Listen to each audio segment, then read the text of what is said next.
I think we caught it quick this time, Dr. A. So you sound like you're coming in weak and then choppy.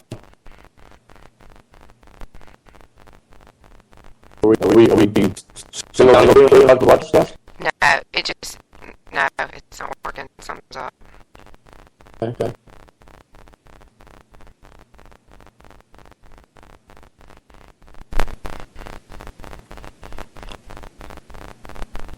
All right, we are on the air, Dr. A. But you are pretty staticky. See if you can. We can come. So we're talking about the logical paradox of the presidency. That the United States needs. Okay, we're going to cut to a break real quick, you guys, and try to get our audio problems fixed and server problems fixed and see what we can do here. So we will be right back.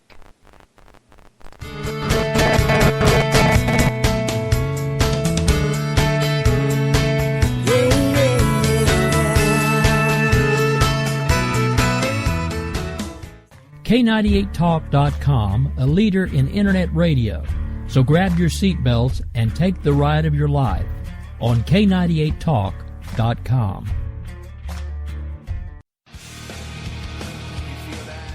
This is JD. And this is Stacy. Join us Tuesday nights, 10 p.m. Eastern, for Game On. Remember, lock up the children and the old folks. Game On, the home of liberconservative conservatism. Where no one is safe and no one is spared. Not even the hosts. Oh, that was supposed to be a spin cycle. I'm sorry. Yeah, that's okay. We love you anyway. Right round, baby. Self-monitoring right Ebola radio strikes again. Anyway. Anybody see the host monkey? Where's the host monkey? Where's the host monkey? For God's sake, I need an antidote. Just do your rant. Let's pop out of the segment. Find us on Twitter at JD and Stacy. You're listening to K98Talk.com.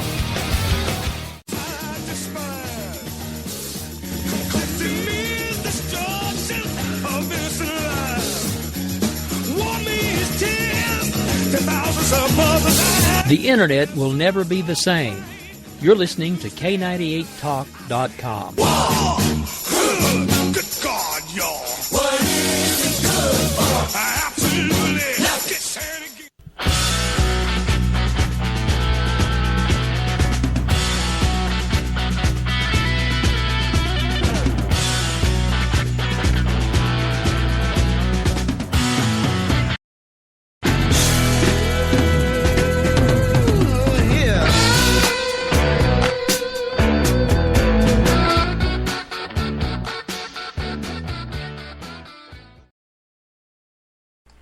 All right, we're back, and I think that we've got our audio problems fixed, Dr. A. How are you sounding over there? Okay. I want to get back to the logical paradox of the American presidency. Please do. And power. The appropriate use of political power and leadership in the United States has always been sort of a perplexing one to everybody that studies it or is subject to it. In part because of the sustaining myth that we the people are sovereign. Now, one of your heroes, besides John Locke, and I'll mention him too, just for you, is Alexis de Tocqueville. He wrote Democracy in America. The Frenchman Alexis de Tocqueville wrote Democracy in America. And he sort of captured this aspect, this sort of puzzling aspect of American political life when he said this: the people of the United States want to be led, but they likewise want to remain free. Since American citizens can't destroy either of these contradictory propositions, Lou, we as Americans work at and strive to satisfy both of them at the same time, simultaneously using democratic constitutional government format. And that's how we kind of solve that. So we basically have the logical paradox of the American presidency. I have several more that we'll get into as we go through this series, but I've mentioned it before that F. Scott Fitzgerald is one of the scholars that taught us that the ultimate trial of any truly intelligent human being is their ability to embrace two diametrically opposed concepts or ideas simultaneously in their brain without going insane. I know sometimes that's hard to do, especially when we have these Twitter people attacking us all the time, but that's the true test of a first-rate intelligence. Whenever I teach the American Presidency course at any university, I always begin by introducing my students to what is known as modern conceptual designs of presidential power. And I always call them the three eras of the presidency. And this sort of analytical design is a standard tool used by researchers, standard diagnostic tool used by analysts of the presidency when they want to conduct research and examine the American presidency. So what they would do is they would go out and try to discover how each of these chief executives, Lou, either used or abused their powers. Now, there's two different types of powers associated with the presidency. There's the enumerated powers, and I would always ask my students, tell me what the definition of enumerated means. And I was I think I was at LSU once, bless their hearts there at LSU, and I asked the class, what does enumerated mean? And a kid raised his hand. I said, yes, sir. He said, it means it been wrote down. That's exactly what it means. Enumerated are the actual powers of the presidency as documented in our Constitution in Article 2. So it's been written down. So those types of powers that the president possesses, based on being given those in the Constitution, and then the inherent powers of the office. Inherent powers are sort of like unwritten rules that the president goes out and uses and then says, okay, I dare you to try to stop me. We have a president right now that I think, in my humble opinion, commits, you notice I didn't say Dr. A, Stacy, in my humble opinion, commits treason every week. And he's using powers that are not given to the chief executive through enumeration or through inherent powers. But nobody has the guts, Lou, to step up and stop this guy. I sent out a tweet, I think it was last week, that blackmail is more compelling than bribery. Blackmail is, in other words, stronger and can compel you to a certain behavior or to refrain from a certain behavior, and it is stronger than bribery. I think right now, because of the Chicago way, that you have people in Washington, D.C. in high levels of political power that have either been bribed into going along with this knucklehead in the White House or have been blackmailed into refraining from stopping this guy from doing what he's doing, and they're afraid. And I don't quite understand it. You have a comment on that, Lou? I don't understand it either. I mean, it's kind of hard to swallow. Yeah, it's kind of hard to swallow. It's kind of hard to explain. It's really very frustrating, and I mean, we talk about it all the time. It's a good way to look at the presidency, a power approach to the presidency. There's 4 different ways to analyze the presidency. This is talking about the power approach, which Richard Neustadt is probably the foremost proponent of the power approach, as I am. How's that sound, Stacey?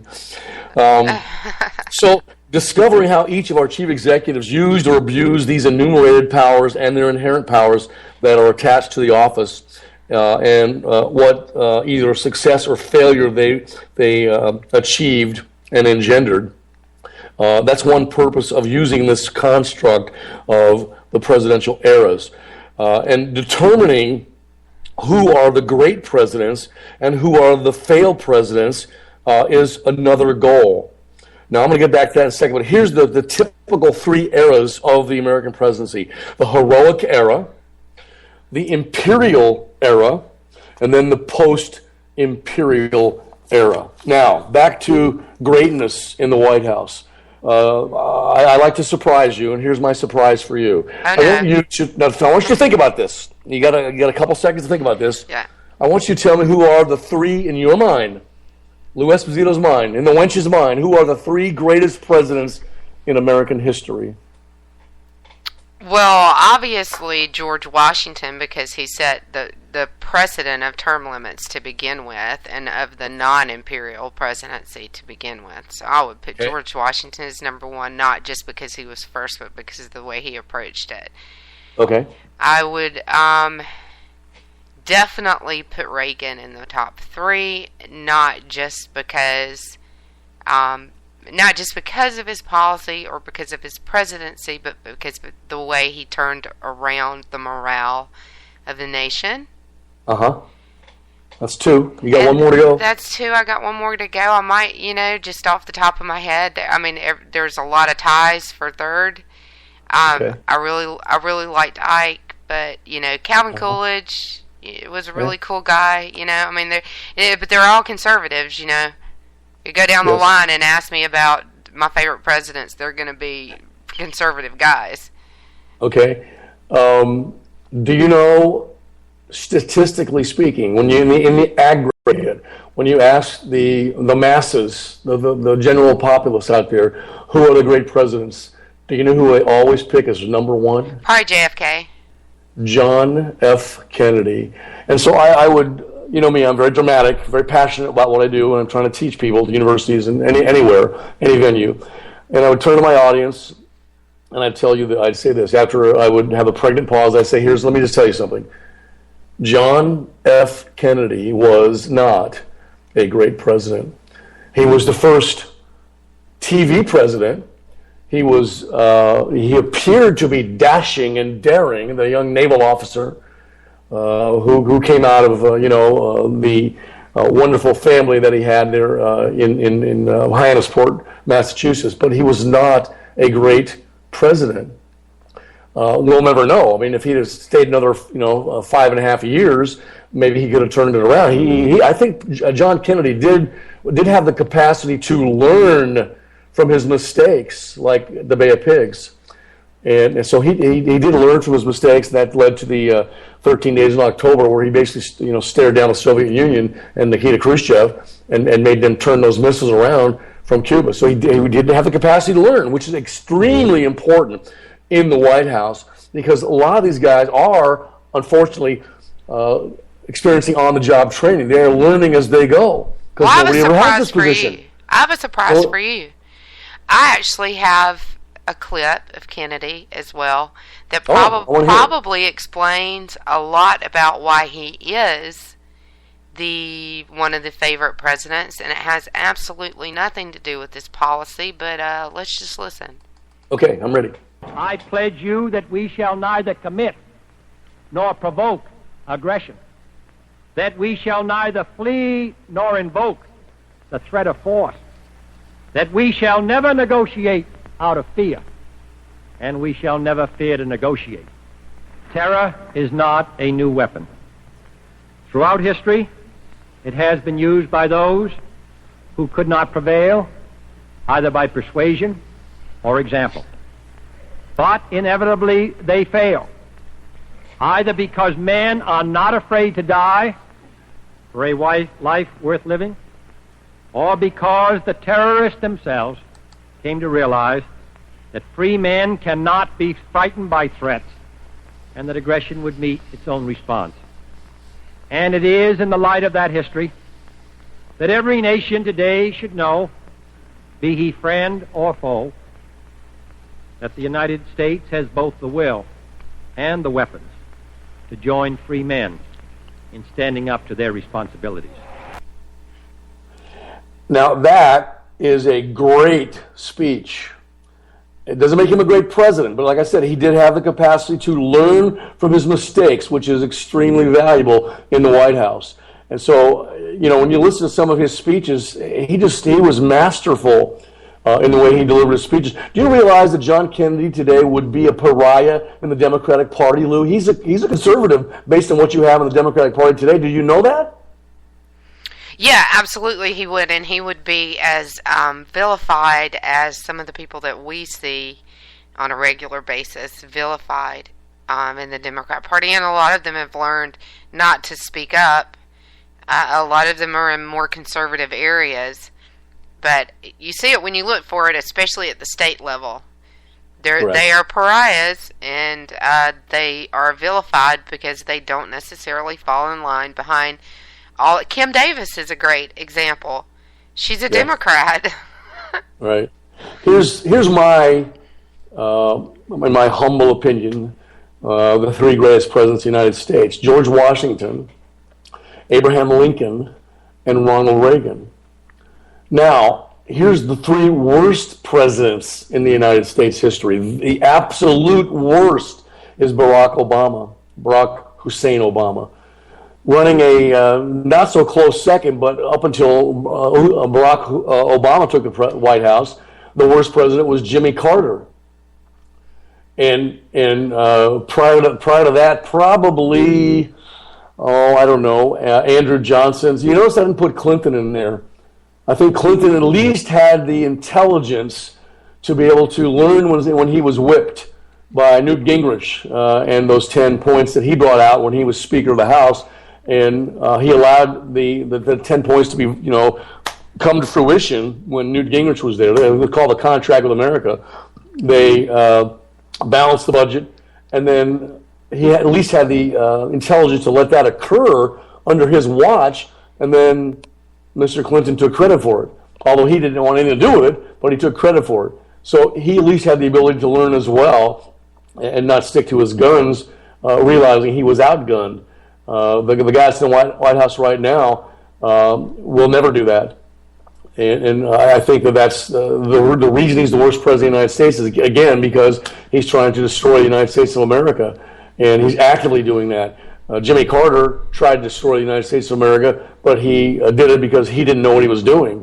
And he hired people that didn't know what they were doing. If I ever got elected to any kind of office, I would surround myself with the smartest people on the planet who would also make sure that I kept one foot firmly planted in humility and never got full of myself.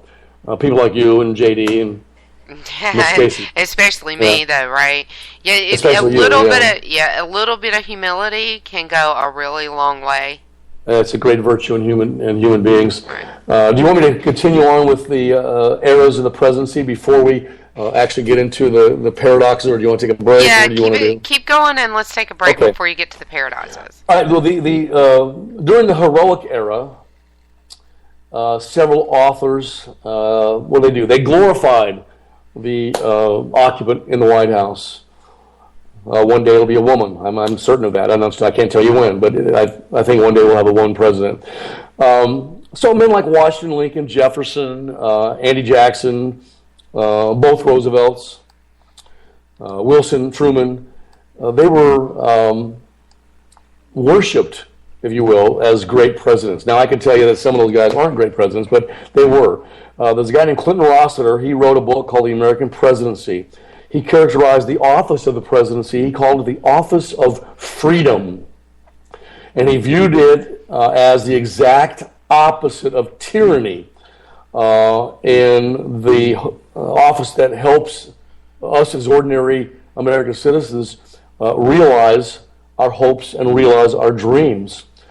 He said in his book that the power has never, ever corrupted the presidency. His reason why was because he said that the men who held that office, what do they know? They knew that their vast powers, both enumerated and inherent, emanated from the people, and that they respected this fact. So during the heroic era of the presidency, presidential power was a good thing. After that, during the 70s, because we had things that occurred in the United States like Watergate and the Vietnam War, there was sort of a bad taste in the mouth of these scholars when they were doing presidential research. They call this era the imperial era because they viewed the American president as a monarchy, a constitutional monarchy. George Reedy is a very famous political historian, wrote a book called The Twilight of the Presidency. And he said that far from ennobling the occupants of the White House, the office of the president creates sort of a pseudo-environment, that's how he put it, in which the chief executive cannot function in any kind of decent or human relationship with the people that he's actually supposed to lead. And what he said was, and he blamed the presidential advisors for this problem. They were the most to blame for that situation because they didn't have the guts to tell the chief executive the bad news. You know me, I would tell the chief executive the bad news right away. First of all, sir, you're a liar. You cannot keep lying to the American public. They're going to find you out, either while you're in office, sir, or when you leave office. And then if you're worried at all about your legacy, you better start telling the truth and stop doing what you're doing, because you will go down in history as the worst president, the most failed president of the United States of America. I would tell him that. Of course, I'd probably be gone on the next train out of town, but I would tell him that. But that's the case study, and you mentioned the Bay of Pigs. That's the case study. That's groupthink, and that's the case study in groupthink. And you know, hopefully everybody knows how that went. But you know that it's a really good point that's what goes on around the president very often. That was a study by Irving Janis, and I would have my students, when we did the presidency or presidential politics and Homeland Security, read that book. It's called Victims of Groupthink, if I remember correctly. Yep. And by Janis, and he wrote that book. And so basically, during groupthink, nobody has the guts to tell the president the truth. And what he said was, you should pick somebody, not the same guy every time, because they would be vilified, but pick somebody to be the devil's advocate during these cabinet meetings or during these policy discussions, to be the devil's advocate. Well, wait a minute, sir, what if that's the wrong way to go? And you should do that. I would love to be the devil's advocate for this guy all the time. But so what you end up having is that the president is purposely isolated from, how should I put this, the harsh realities of political life and his governing. So you get poor decisions that are often the result of this isolation. So during the imperial era of the presidency, Nixon is part of that, presidential power was no longer good. Presidential power was evil. Presidential power was bad. And then we had several instances during the United States where we had rapid turnover of our chief executives, 61 to 78, and this caused the president to have sort of a, how should I put this, a rapid style or approach in policymaking, and also to engage in politically risky activities just to get elected. During the campaign, candidates tended to be unrealistic, and they would raise the hopes amongst the electorate about what they would do and what they would accomplish once they were in office. And they would say things like, calling their opponents terrorists, or saying that no one on the other side cares about women's health care, that kind of thing. I think somebody called Dr. Ben Carson the other day a racist. Are you kidding me? No, they didn't. No, there was any criticism. I didn't hear that. If they did, I didn't hear that if they did. But there's certainly a double standard when it comes to the criticism of him and the criticism of Barack Obama as far as whether or not it's racist. And they certainly have called him one thing